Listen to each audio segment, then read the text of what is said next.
Ինչ հետևանք է առաջանում հաշվառում չանցած տղաների համար։ Շատ են, այո, բողոքները, շատ են անհանգստությունները, մեզ շատ են դիմում այն գանգատներով, որ իրենց վերաբերյալ ճիշտ բժշկական եզրակացություններ կազմված չեն։ Տիգրան քննարկվում է զինծառայությունը 24 ամսի փոխարեն դարձնել 18 ամիս։ Ինձ հետաքրքիր է դուք կողմ եք այս գաղափարին, թե դեմ։ Մեր կառավարությունը երկար ժամանակ որդեգրել է պրոֆեսիոնալ բանակին անցնելու գաղափարը եւ այս տրամաբանական շղթայի շրջանակներում ես գտնում եմ, որ պետք է մենք վաղ թե ուշ ունենայինք սա։ Թերևս ամենահետաքրքրող հարցը տղաներ կան, որ գտնվում են արտասահմանում եւ հայրենիքի կարոտն է կանչում, սակայն նրանք ունեն մտավախություններ։ Մեր հասարակությունում թյուր ընկալում կա, որ զինվորական գրքույկը տրվում է պարտադիր զինվորական ծառայություն անցած դնելու դեպքում, այդպես չէ։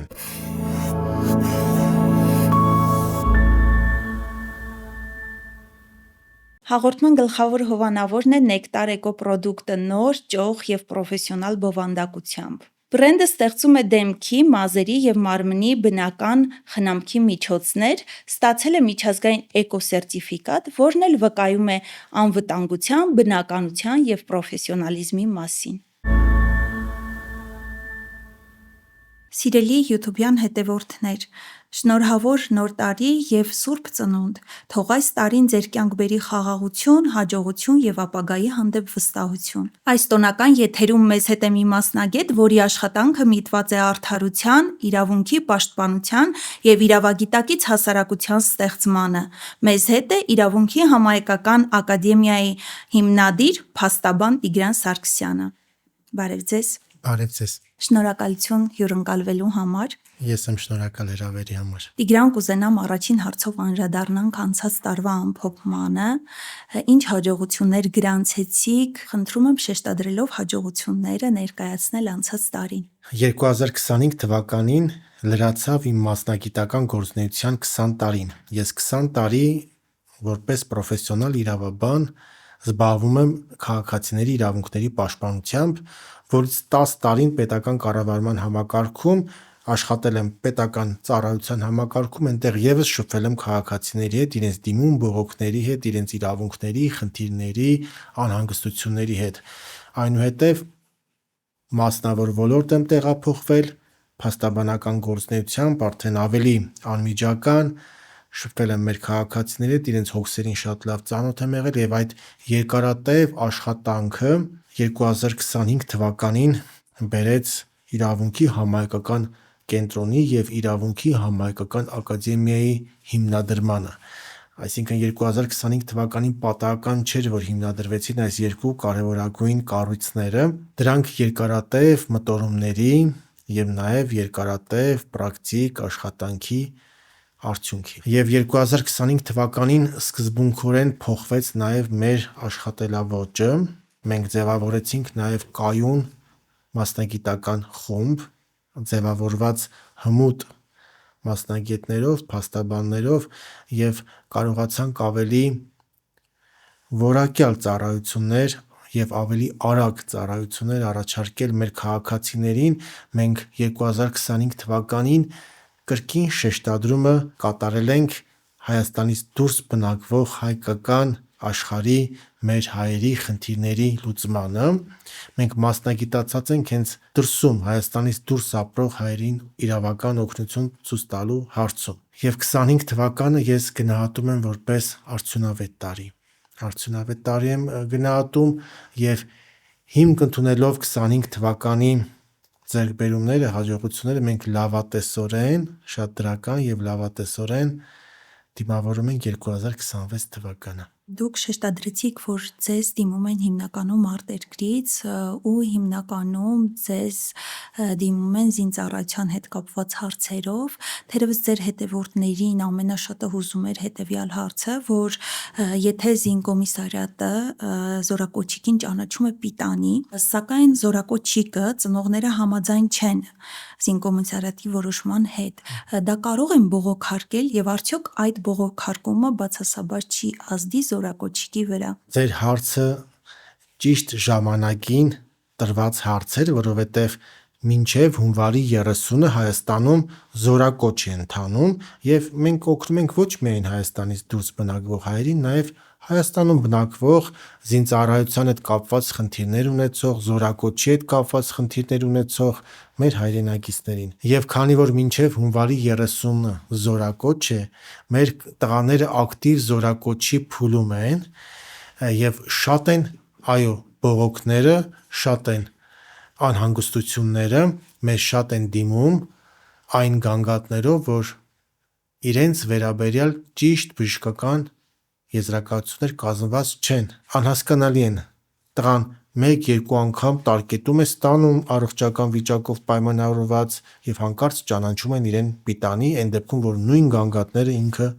շարունակում է ունենալ, իհարկե դրանք բողոքարկելի որոշումներ են եւ մենք բողոքարկում ենք եւ վերադասության կարգով ենք բողոքարկում եւ դատական կարգով ենք բողոքարկում, մեր զորակոչիկներին ուղեկցում ենք,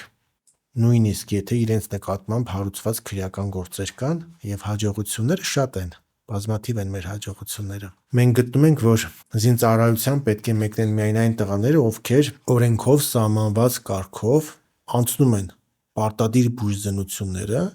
եւ ճանաչվում են պիտանի օրենքով սահմանված բոլոր չափանիշների պահպանման պայմանում։ Հակառակ դեպքում նրանց զորակոչելը մարդու իրավունքների խախտում է եւ վնաս է նաեւ զինված ուժերին, որտեղ նրանք ճիշտ զինծառայողներով չէ որ համալրվում են։ Վատ առողջական խնդիր ունեցող, ծառայության հետ անհամատեղելի առողջական խնդիրներ ունեցող զինծառայողը այսօր բնականաբար բանակում խնդիր է։ Դրա համար պետք է այդ բուժզնությունները բավականին պատշաճ անցկացվեն։ Այդ մասով մենք իհարկե որպես փաստաբան, մեր գրասենյակը որպես փաստաբանական թիմ, մենք կարողանում ենք հետևողական լինել եւ օգնել։ Շատ են զինծառայության հետ կապված հարցերը նաև Գերմանիայից, սակայն ես առանձնացրել եմ մեկ հարց, որը կարծես թե բոլորին է հետաքրքիր։ 27 տարին լրացած անձին կարող են զորակոչել եւ դա որպես պարտականություն է, նախատեսված թե հնարավորություն։ Ոչ միայն Գերմանիայից, դրսում ապրող մեր հայերին դա շատ է հետաքրքրում։ Մենք 24 թվականի փետրվարի 12-ին ուժի մեջ մտած օրենք ունենք, կարգավորում ունենք,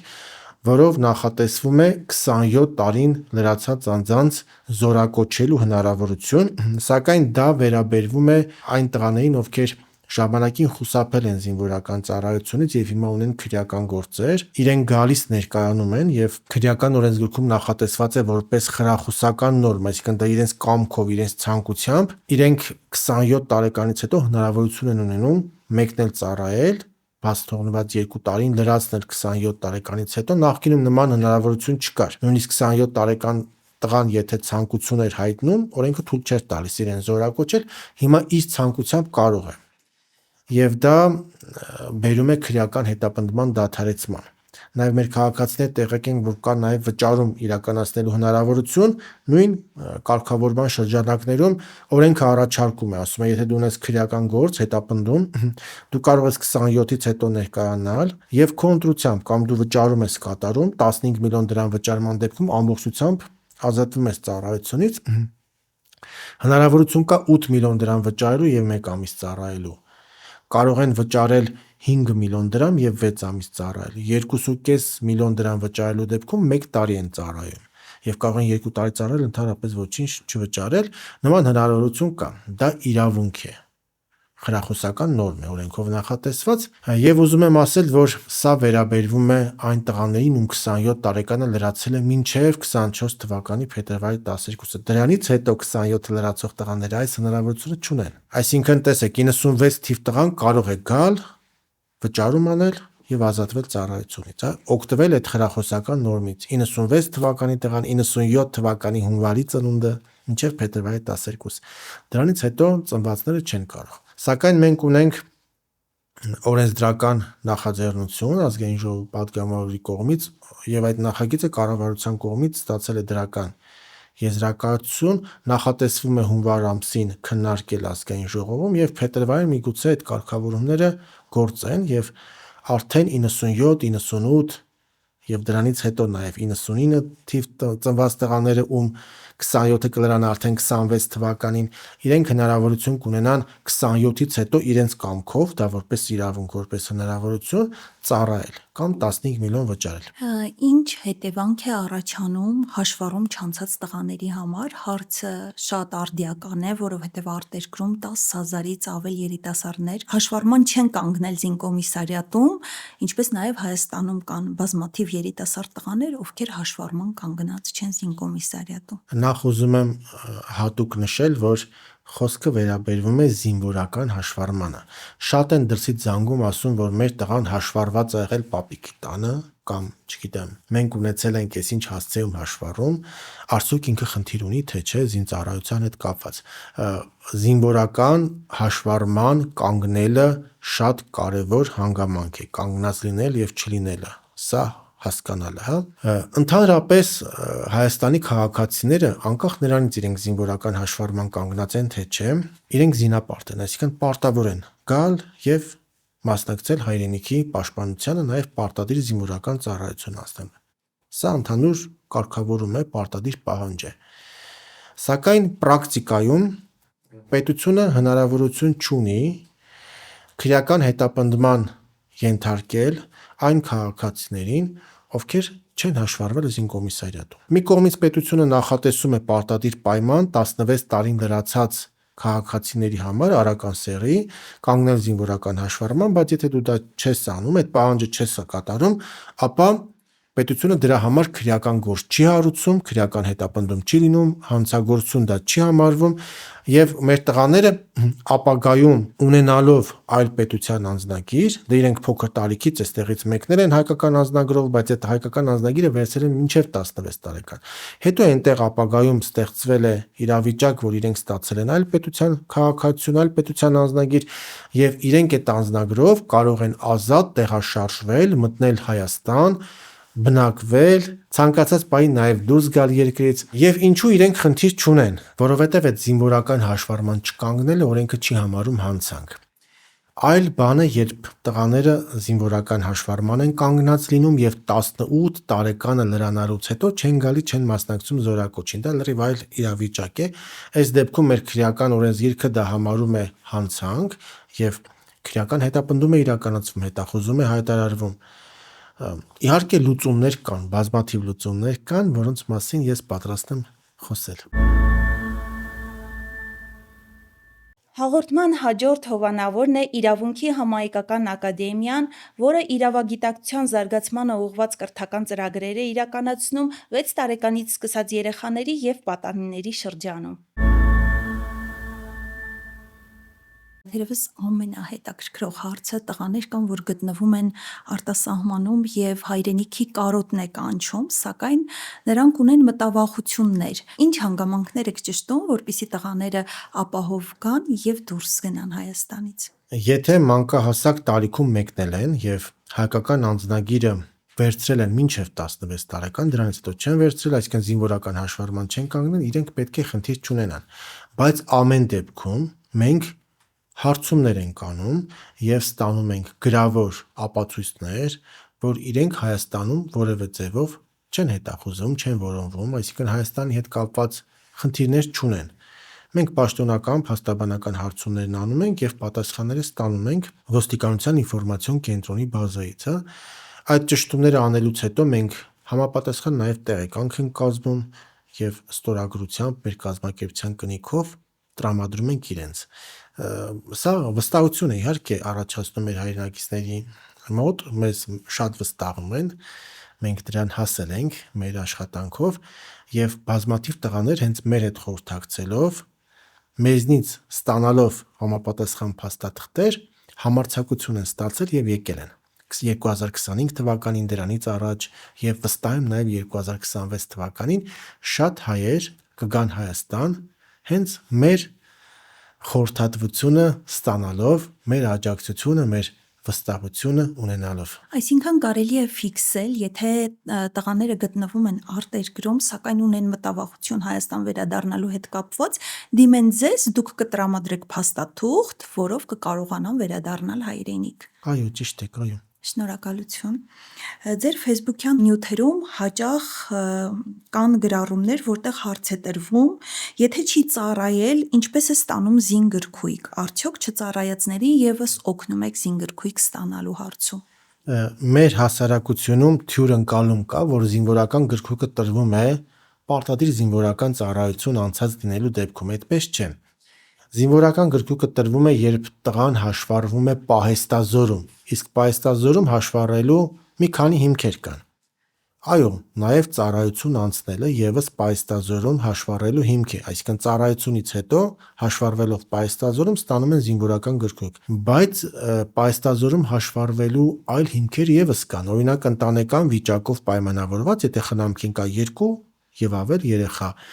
կամ խնամքին է գտնվում իր անչափահաս քույրը, եղբայրը, հաշմանդամ ծեր, անաշխատունակ ծնողը,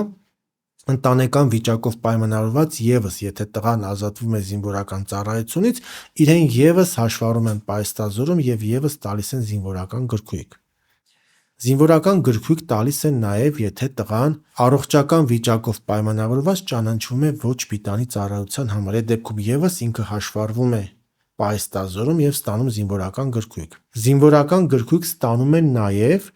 եթե տարիքը լրանալու հիմքով այլևս ենթակա չեն ծառայության։ Պատկերացնենք, տղան հաշվառվում է զինկոմիսարիատում 27 տարին լրացած լինելով եւ ինքը այլևս տարիքի լրացած լինելու հիմքով ենթակա չէ պարտադիր ժամկետային զինվորական ծառայության, ինքը ևս ստանում է զինվորական գրքույկ։ Այսինքն բոլոր այս դեպքերում հաշվառվելով պահեստազորում ստանում են զինվորական գրքույկ, եւ այդ թյուր ընկալումը, որ անպայման դա ծառայած լինելու հետ է կապվում, սխալ է, հա։ Ես իմ տեսանյութերում նաև այս հաղորդաշարը օգտագործելով սիրով բացատրում եմ մեր քաղաքացիներին։ Տիգրան, դուք նշեցիք, որ զինգրքույկ կարող են ստանալ նաև առողջական վիճակով պայմանավորված, սակայն զինգրքույկում, երբ որ նշվում է վերազնման պահանջ, եւ տղաները չեն գտնվում Հայաստանում, այսինքն գտնվում են Հայաստանի սահմաններից դուրս, հնարավոր է առանց իրենց գալու կարգավորել հարցը։ Շատ են դեպքերը, երբ մեր տղաները առողջական վիճակով պայմանավորված ազատվել են զինվորական ծառայությունից, ստացել են զինվորական գրքույկ, մեկնել են արտերկիր, հետո երբ անձնագրի ժամկետը լրանում է, ցանկանում են դեսպանատնից ստանալ, մոտենում են դեսպանատուն, պարզվում է, որ այնտեղ պահանջ կա, որ իրենք պետք է ներկայանան վերազնման, եւ այդ պահանջը չկատարած լինելու պայմաններում մեր դեսպանատունը չի կարողանում գործընթաց իրականացնել եւ անձնագիր տրամադրել, փոխել անձնագիրը, եւ մեզ դիմում են ինչպես անենք, որովհետեւ գալ Հայաստան դժվարություն է։ Շատերը օրինական կարգավիճակ չունեն արտերկրում, Եվրոպայում են ապրում եւ Եվրոպան լքելը խնդիր է, որովհետեւ հետո նորից մուտք գործելը դժվարություններ կլինի, փաստաթղթերը կիսատ են, կան դեպքեր, որ իրենք ծանրաբեռնված են աշխատանքի մեջ եւ դրանով պայմանավորված չեն կարող գալ հայրենիք։ Մենք ունենք կառավարության որոշում, որով նախատեսված է գալ ներկայանալ, նման պահանջ կա, նման պայման կա, սակայն կան բացառություններ, դեպքեր կան, որ հնարավոր է իրենց բացակայությամբ դա անել, կարող են դիմել, մենք խնդրում ենք, իրենք զինգրքույկը ուղղակի նկարում ուղարկում են, մենք ուսումնասիրում ենք եւ որոշ դեպքերում օգնում ենք, առանց իրենց ներկայության կարողանում ենք այդ խոչընդոտը վերացնել եւ իրենք դեսպանատնից ստանում են հայկական անձնագիր։ Դա ևս լուծելի է։ Եվ շատ հետաքրքիր է նաև ձեր Facebook-յան օգտատերերին, նաև TikTok-ում են շատ հարցեր ուղղում ձեզ, որ 2024 թվականի փետրվարի 12-ից հետո օրենք ուժի մեջ մտավ, որով վճարումներ սահմանվեցին 27 տարին լրացած անձանց համար։ Կասեք, բոլորի վրա է տարածվում այդ վճարումները, թե կան բացառություններ։ Տեսեք, այն տղաները, ում 27 տարեկանը լրացել է մինչև 24 թվականի փետրվարի 12, իրանք այդ վճարումները կարող են կատարել։ Իսկ եթե իրենց 27-ը լրացել է 24 թվականի փետրվարի 12-ից հետո, չեն կարող։ Այսինքն այդ կարգավորումները իրենց վրա չի տարածվում։ Մենք ունենք տղաներ, ովքեր ցանկանում են վճարել, բայց հնարավորություն օրենքը չի տալիս։ Կա եւ հակառակը, մարդիկ կան, որ վճարման տակ են ընկնում, իրավունք ունեն վճարելու, բայց ասում են թիվը շատ մեծ է, մենք չենք կարող, абսուրդային թիվ է։ Նրանք, ովքեր ցանկանում են վճարել, իրենց համար լավ լուր ունեմ, ազգային ժողովի падգամավորը նախագիծ է ներկայացրել եւ նախագիծը դրական եզրակացություն է ստացել նաեւ կառավարության կողմից։ Հունվարին ազգային ժողովում կքննարկվի եւ ընդունվելու դեպքում հավանական է, որ կընդունվի, վճարման հնարավորություն կունենան նաև 2024 թվականի փետրվարի 12-ից հետո 27 տարին լրացած մեր քաղաքացիները։ Շատ են զանգում, հարցնում, ասում գանք վճարենք, ես ասում եմ դե ձեր վրա չի տարածվում։ Եթե դու 97 թիվ փետրվարի 12-ից հետո ծնված ես, ապա քո վրա չի տարածվում։ Եթե դրանից առաջ ես ծնվել, ապա կարող ես օգտվել այդ հնարավորությունից։ Սակայն հնարավոր է, որ նոր օրենսդրական փոփոխություններով շրջանակը ընդլայնվի Այո։ եւ հնարավորությունները մեծանան։ Այո, եթե հունվարին քննարկվի եւ ընդունվի, բնականաբար օրենք դառնալու համար պետք է նախագահան ստորագրի, հրապարակվի պաշտոնական տեղեկագրում, կարծում եմ փետրվարի երկրորդ կեսին այդ հնարավորությունները կգործեն իրենց համար։ Տիգրան, գերմանահայերը հատկապես շատ ոգևորված են ձեր օգնությամբ, կասեք ինչ օգնություն եք տրամադրում եւ ինչի մասին է խոսքը։ Շատ են Գերմանիայից դիմում, բայց նաև մենք օգնում ենք եվրոպական այլ պետություններում բնակվող մեր քաղաքացիներին, նույն տրամաբանությամբ, ինչ որ Գերմանիայում բնակվող մեր հայրենակիցներին ենք օգնում։ Եթե տղաները չունեն հայկական անձնագրեր, դրանք վավեր չեն եւ չեն կարողանում այդ պատճառով եվրոպական պետություններում ստանալ կացության կարգավիճակ, որովհետեւ եթե դու դիմում ես եւ կացություն ես խնդրում, բնականաբար քո բնակության երկիրը, պետությունը քեզանից ուզում է վավեր անձնագիր, եւ եթե դու չես տալիս այդ անձնագիրը, բնականաբար խնդիրներ ես ունենում։ Սակայն մենք գտել ենք լուծումը, եւ այդ լուծումը գտել ենք նաեւ Գերմանիայում աշխատող փաստաբանների հետ աշխատելով, խորհրդակցելով եւ նաեւ այլ եվրոպական պետություններ, Ֆրանսիա, Իտալիա, Իսպանիա, նույնիսկ Լեհաստան, Չեխիա, բոլոր այն երկրներում, որտեղ բանակը պրոֆեսիոնալ է, իրենք պարտադիր զինծառայությունը չեն ընդունում, համարում են դա մարդու իրավունքների խախտում, եւ եթե մենք կարողանում ենք օգնել մեր տղաներին, որպեսզի իրենք փաստաթղթերով բացատրեն, հիմնավորեն, որ իրենք հանցագործ չեն, իրենց գործողությունները կրիմինալ չեն, եւ անձնագիր չունենալու պատճառը ընդամենը բանակային խնդիրներն են, դա քանի որ եվրոպական երկրներում ընդունվում է որպես հարգելի պատճառ, իրենց ընդառաջում են։ Փաստաթղթերը, որ ուղարկում ենք Եվրոպայում բնակվող մեր հայրենակիցներին, դրանք պետության կողմից տրամադրված են, ունեն հատուկ վավերապայմաններ, պարտադիր թարգմանվում են, նոտարական վավերացման են ենթարկվում, նաև արդարադատության նախարարությունում դրանք հաստատվում են, ապոստիլ են արվում, ամենաբարձր չափանիշներով ապահովված փաստաթղթեր են, որոնք օգնում են եւ Գերմանիայում բնակվող, եւ Ֆրանսիայում, Իտալիայում, նույնիսկ Լեհաստան, Չեխիա, այն բոլոր երկրներում, որտեղ բանակը պրոֆեսիոնալ է եւ պարտադիր զինծառայություն չկա, բոլոր այդ երկրներում կարողանում ենք մենք մեր քաղաքացիներին օգտակար լինել։ Տիգրան, քննարկվում է զինծառայությունը 24 ամսի փոխարեն դարձնել 18 ամիս։ Ինձ հետաքրքիր է դուք կողմ եք այս գաղափարին, թե դեմ։ Արդեն գործող օրենք է եւ 2026 թվականի հունվարի 1-ից զորակոչվող մեր տղաները կծառայեն 18 ամիս 24 ամսվա փոխարեն։ Մեր կառավարությունը երկար ժամանակ որդեգրել է պրոֆեսիոնալ բանակին անցնելու գաղափարը եւ այս տրամաբանական շղթայի շրջանակներում ես գտնում եմ, որ պետք է մենք վաղ թե ուշ ունենայինք սա։ Եթե կառավարությունը գնահատել է իրավիճակը պատշաճ, ողջունելի է։ Այո։ Որովհետև կողմ եւ դեմ լինելու համար պետք է տիրապետել բավականին մեծ տեղեկատվության, որի հսկայական մասը ինքը պետական գաղտնիք է, ես չեմ կարող ասել կողմ եմ թե դեմ եմ, բայց եթե կառավարությունը կարողացել է գնալ այդ քայլին, ուրեմն վստահ է, որ կարող է եւ դա պրոֆեսիոնալ բանակ ունենալու մեր որդեգրած քաղաքականության տրամաբանական շարունակությունը եւ արդյունքն է։ Դրական եմ գնահատում։ Տիգրան, թերևս մեր հաղորդման վերջին հարցը կուզենամ ամփոփեք տարին եւ ներկայացնեք 2026 թվականի ձեր ծրագրերը,